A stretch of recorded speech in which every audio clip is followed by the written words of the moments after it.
Hello friends, welcome to SSC coaching centre. दोस्तों, आज के वीडियो में देखेंगे रेलगाड़ी संबंधी प्रश्न। ठीक है, यहाँ पर आप देखेंगे ऊपर साफ साफ लिखा हुआ है रेलगाड़ी संबंधी प्रश्न। और इनके लिए दोस्तों एक ट्रिक है, सारी लंबाइयाँ बटे में रखेंगे समय, और समय होना चाहिए सेकंड में। ठीक है, मैं फिर से बता देता हूँ कि रेलगाड़ी संबंधी प्रश्न के लिए एक ट्रिक है, और वो ट्रिक में करना क्या है कि जितनी भी दूरियां होंगी, जितनी भी लंबाइयां होंगी, उन सबको एक साथ लिख लेना है प्लस करके। जैसे मान लीजिए आपको प्रश्न में दो ट्रेन दे दी जाए, एक 200 मीटर की, एक 150 मीटर की, दो ट्रेन हो गई, तो दोनों की जो लंबाई होगी उनको दोनों को प्लस करके लिख लेंगे इस तरीके से। चाहे प्लेटफॉर्म की लंबाई होगी उसको भी प्लस करके लिख लेंगे। जितनी भी लंबाइयां होंगी, जितनी भी दूरियां होंगी, सबको प्लस करके लिख लेना है। बटे में रखना है हमको समय, और समय किस में होना चाहिए? समय होना चाहिए सेकंड में। गुना कर देंगे 18/5 से। ठीक है, बराबर कितने के होता है कि 4 के होता है। बस प्रश्न खत्म। समझ में आई बात? अभी यहां पर कोई भी समस्या अगर लग रही हो समझने में, तो जब हम इस ट्रिक को प्रश्न पर लागू करेंगे तो आपको आसानी से समझ में आ जाएगा। ठीक है, जितनी लंबाइयां होंगी सभी को लिख लेना है, समय सेकंड में होना चाहिए। ठीक है, उसके बाद में 18/5 से गुना कर देंगे, बराबर कितने के होगा? 4 के होगा। बात क्लियर है? चलिए प्रश्न देख लेते हैं, जिससे कि क्या होगा, सारी चीजें आपकी क्लियर हो जाएंगी। ठीक है, अब देख लेते हैं प्रश्न। अगला प्रश्न है, 120 मीटर लंबी एक रेलगाड़ी प्लेटफॉर्म पर खड़े एक व्यक्ति को पार करने में 10 सेकंड का समय लेती है। रेलगाड़ी की चाल क्या है? मैंने आपको क्या ट्रिक बताई थी, मैं यहां पर लिख देता हूं। मैंने बताया था आपको कि सारी लंबाइयां, ठीक है, सारी लंबाइयां, जितनी भी लंबाइयां हो सभी को लिख लेना भाई। सारी लंबाइयां बटे में होगा समय, और समय भी किस में होना चाहिए? बताया था सेकंड में होना चाहिए। ठीक है, समय सेकंड में। गुना कितने से कर देंगे? 18/5 से गुना कर देंगे, और बराबर ये कितने के होता है भाई? 4 के होता है। मैंने यही बात आपको बताई थी, यही ट्रिक थी। इसी में सॉल्व करेंगे प्रश्न को। सारी लंबाइयां, लंबाइयां कितनी है भैया? 120 मीटर लंबी एक रेलगाड़ी है। ठीक है, 120 मीटर की आपको लंबाई दे रखी है, दूरी दे रखी है। समय, समय किस में होना चाहिए? सेकंड में। तो समय कितना दे रखा है? 10 सेकंड का। पहले से ही हमें समय सेकंड में दे रखा है, तो बदलने की जरूरत नहीं है। यहां पर 10 सेकंड का समय हमको पहले से ही दे रखा है। ठीक है, बात क्लियर है?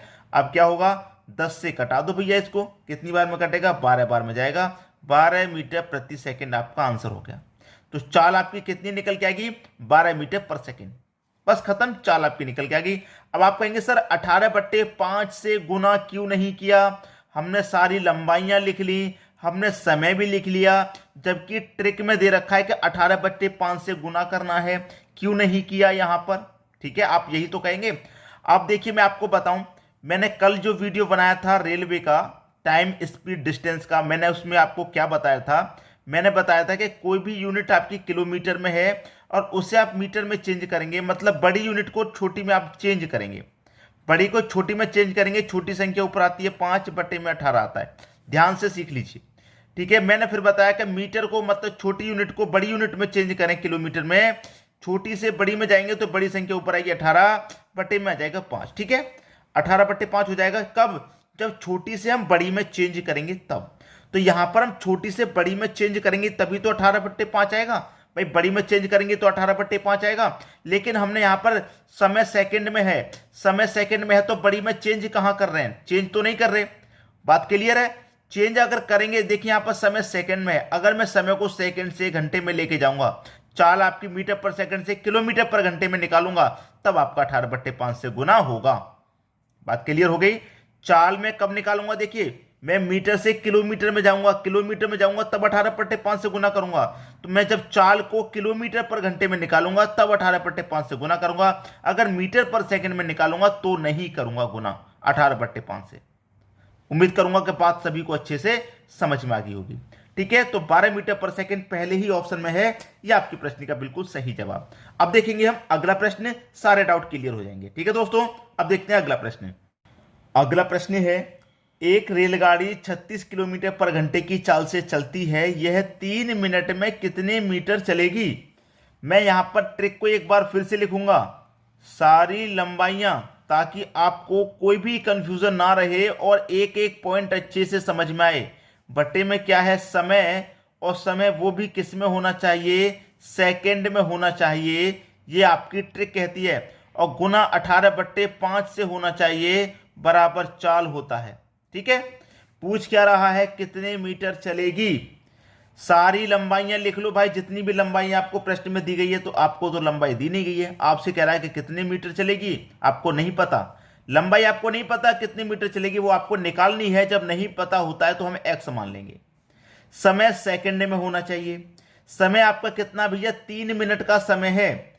3 मिनट का समय है, 1 मिनट में 60 सेकेंड, तो 3 मिनट में कितना सेकेंड, 180 सेकेंड। तो हमने समय को सेकेंड में चेंज कर लिया, 180 सेकेंड हो गए। ठीक है, गुने, अब 18/5 से गुना होगा। क्यों होगा, क्योंकि अब हम चाल किस में निकाल रहे हैं, किलोमीटर पर घंटे में हमको दे रखा है। क्लियर है। अब हमें क्या दे रखा है दोस्तों, किलोमीटर पर घंटा यहां पर हमको दे रखा है। इस चीज को ध्यान रखना, किलोमीटर पर घंटा। तो मैं क्या करूंगा, 18/5 है, बराबर चाल दे रखी है मुझे 36 किलोमीटर पर घंटे की। चाल मुझे दे रखी है 36 की। बात क्लियर।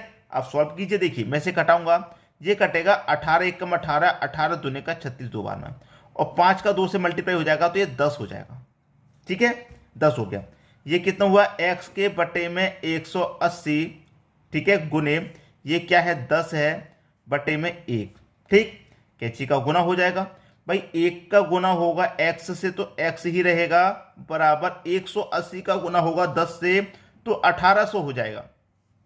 x का मान कितना निकल गया भाई, 1800। आपसे क्या पूछ रहा था, x का मान मतलब कितने मीटर चलेगी भाई, ये चलेगी 1800 मीटर। पहला ऑप्शन सही हो जाएगा। मैंने पहले ही कहा था कि इस प्रश्न के बाद आगे जब चलेंगे तो आपको सारी बातें समझ में आएंगी। ठीक है, कोई दिक्कत नहीं होगी, कोई परेशानी नहीं होगी। हमारी जो ट्रिक है वो बहुत ही धांसू है, बहुत ही धांसू है। आराम से सभी प्रश्नों को आप सॉल्व करते हुए चलेंगे। अब देखेंगे हम अगला प्रश्न। अगला प्रश्न है, एक रेलगाड़ी 125 मीटर लंबी है।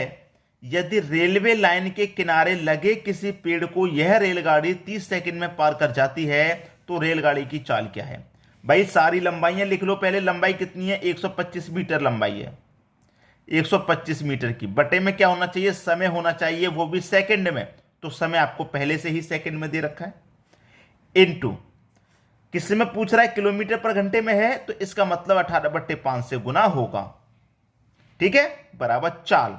चाल आपको क्या कर रहा है, चाल क्या है, चाल पूछ रहा है भाई। चाल आपसे पूछ रहा है, चाल आपको निकालनी है, निकाल लीजिए।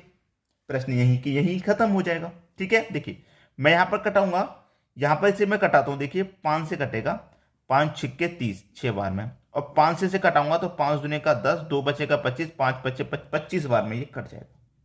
ठीक है, 25 बार में कट गया। अब मैं इसे कटाऊंगा, देखिए 6 से कटा दूंगा, 6 त्रिक 18, 3 बार में जाएगा। ठीक है, और 5 से कटा दूंगा, 5 25 25, 5 बार में जाएगा, और 5 गुने 3, 5 त्रिक का 15, ये होता है आपका 15। इधर क्या बचा, चाल। भाई तो आपकी चाल कितनी निकल के आई, 15 किलोमीटर पर घंटे की चाल है। 15 किलोमीटर पर घंटा भी ऑप्शन में दे रखा है। ये आपके प्रश्न का बिल्कुल सही जवाब हो जाएगा। ठीक है, टाइम स्पीड डिस्टेंस के जो प्रश्न होते हैं रेलगाड़ी वाले, प्लेटफॉर्म वाले, बहुत ही बढ़िया होते हैं। और इनको करने का जो सही तरीका मैं आपको बता रहा हूं, आप मुझे कमेंट में बताइएगा आपको कैसा लग रहा है पढ़ने के बाद। ठीक है, अब देखेंगे हम अगला प्रश्न। अगला प्रश्न है, उस पुल की लंबाई ज्ञात कीजिए जिसे 130 मीटर लंबी रेलगाड़ी 45 किलोमीटर पर घंटे की चाल से 30 सेकंड में पार कर लेती है। उस पुल की लंबाई ज्ञात की, पुल की लंबाई ज्ञात करनी है, लेकिन हमें पता नहीं कितनी है। जब नहीं पता तो हम उसे x मान लेंगे। भाई एक लंबाई हमें नहीं पता कितनी है, मैंने उसे x मान लिया, प्लस दूसरी जो लंबाई होगी उसे भी मैं ऐड करूंगा। दूसरी लंबाई मेरे पास 130 मीटर की है तो मैं 130 को ऐड करूंगा। जितनी भी लंबाइयां होती हैं सबको हम ऐड करते हैं। ठीक है, ऐड कर लिया। ये फाइंड करनी है और ये हमको दे रखी है, दोनों को ऐड कर लिया। बटे में समय होना चाहिए, वो भी सेकंड में, तो मुझे पहले से ही 30 सेकंड का समय दे रखा है यहां पर। ठीक है, गुना कितने से करूंगा भैया, गुना 18/5 से यहां पर गुना हो जाएगा, 18/5। ठीक है, क्यों हो जाएगा, क्योंकि चाल मेरी किलोमीटर पर घंटे में। ठीक है, तो चाल मेरी कितनी है यहां पर, 45 की। चाल मुझे दे रखी है 45 की, मैंने यहां पर 45 लिख लिया। अब इसे बस सॉल्व कर लेना है, आपकी प्रश्न का आंसर आ जाएगा। ठीक है दोस्तों, देखिए मैं यहां पर कटाऊंगा इसको। देखिए यहाँ पर 5 से 5 का गुना होगा इसमें 18 से, इसे मैं कटाता हूँ, देखिए ये कटेगा 3 से, 6 से भी कटेगा लेकिन 3 से कटाएंगे, 3 छक्के 18, 3 से मैं इसे भी कटाऊंगा, 3 एक कम 3, 3 पंचे 15, ठीक है, 15 बार में कट गया 3 से, ठीक है। अब देखिए 5 का गुना होगा 15 से, तो 15 पचे 75 हो जाएगा ये, ठीक है, 15 पचे 75। इसमें काटना पीटना है और कुछ भी नहीं है भाइयों, काटना पीटना होता है और कुछ भी नहीं होता इसमें, ठीक है, सब कट जाता है। अब देखिए यहाँ पर मैं इसे कटा दूँ, यहाँ पर मैं इसे कटा दूँ, देखिए इससे कटा दूंगा, 6 कम 6 और 6 पच्चे 30, 5 बार में ये गया, क्लियर, कुछ भी नहीं है प्रश्न में। अब यहाँ पर x प्लस 130 है, x प्लस 130 बटे में कितना है, 5 बार गया था तो बटे में 5 है, गुने यहाँ पर देखिए ये तो पूरा हल हो गया, यहाँ पर तो पूरा हल हो गया दोस्तों, यहाँ पर तो कुछ भी नहीं बच रहा है। देखिए यहाँ पर 5 का गुना मैंने 15 से किया तो 75 हो गया, ठीक है, यहाँ से ये पूरा कट गया, यहाँ पर मेरे पास कितना है, 75 है, 75 बटे में कितना आ जाएगा, 1 आ जाएगा, ठीक है, 1 आ जाएगा। अब देखिए क्रॉस गुना हो जाएगा, इसका गुना मैं इसमें करूंगा तो यही रहेगा x प्लस 130 बराबर, ठीक है। अब इसका गुना मैं इसमें करूंगा, इसका गुना इसमें करूंगा तो 75 गुना 5 में करिए, 5 पचे 25 का 5, कैरी का 2, 5 सत्ते 35, 35 में 2 जोड़ दूंगा मैं, ये कितना हो जाएगा 37, 375 हो गया, ठीक। अब देखिए x बराबर 375 है, ये प्लस का 130 है, मैं बराबर के इधर लेके जाऊंगा तो माइनस का 130 हो जाएगा, तो 375 में से मैं 130 को घटा दूंगा तो कितना बचेगा भाई x का मान, मैं 375 में से 130 घटा दूं, ये बचेगा 245, तो x का मान निकल के आ गया मुझे 245। उस पुल की लंबाई ज्ञात कीजिए, उस पुल की लंबाई को हमने x माना था और उसकी पुल की लंबाई को हमने ज्ञात कर लिया है, 245 मीटर है, 245, बी ऑप्शन क्या हो जाएगा, प्रश्न का बिल्कुल सही आंसर।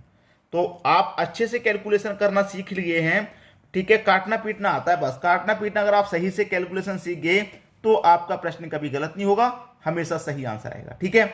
अब देखेंगे हम अगला प्रश्न, अगला प्रश्न है, एक 260 मीटर लंबी रेलगाड़ी 120 मीटर लंबे पुल से 19 सेकंड में गुजर जाती है, तो रेलगाड़ी की गति क्या है। 260 मीटर, एक दूरी हमें 260 है और दूसरी दूरी हमारे पास 120 है, दोनों को हम ऐड करेंगे, जितनी भी लंबाइयां होंगी, जितनी दूरी होंगी, समय सेकंड में होना चाहिए, समय हमको पहले से ही सेकंड में दे रखा है, ठीक है। क्या करेंगे भाई, 18/5 से गुना करेंगे, क्यों करेंगे, क्योंकि चाल हमारी किलोमीटर पर घंटे में है, मीटर पर सेकंड में होती है तो नहीं करते, किलोमीटर में होती है तो करते हैं, ठीक है। हमसे क्या पूछ रहा है, गति क्या होगी, मतलब चाल ही हमसे पूछ रहा है, चाल निकालने के लिए कर लो सॉल्व, कुछ नहीं है अब इस प्रश्न में। 260 और 120 को जोड़ा तो 380 हो गया, बटे में 19 है, गुने 18/5 है, बराबर चाल है, ठीक है, चाल निकालनी है। 19 दूने का 38 और एक ही जीरो, मतलब 20 बार में कट गया, ठीक है, 20 बार में कट गया। 2 से कटा 5 से कटाऊंगा 20 को 4 बार में, 4 का गुना 18 से होगा, 18 चौक 72, तो चाल आपकी कितनी निकल के आ गई भाई साहब, चाल आपकी निकल के आ गई आपकी 72 की, ठीक, 72 किलोमीटर पर घंटा, ये बी ऑप्शन में है, यही आपके प्रश्न का बिल्कुल सही जवाब हो जाएगा। उम्मीद करूंगा बहुत ही अच्छे से, बहुत ही आसानी से आपको समझ में आ रहे हैं। आपको कमेंट करना है कि पढ़ाया हुआ टाइम स्पीड डिस्टेंस आपको कैसा लग रहा है, ठीक है, और अधिक से अधिक शेयर तो करना ही है, शेयर तो कीजिए दोस्तों, क्योंकि ग्रुप डी का एग्जाम है और भी एग्जाम चल रहे हैं, आप टाइम स्पीड डिस्टेंस की बहुत सारे बच्चे तैयारी कर रहे हैं, तो उन तक वीडियो को आप शेयर जरूर कीजिए, ठीक है दोस्तों, धन्यवाद।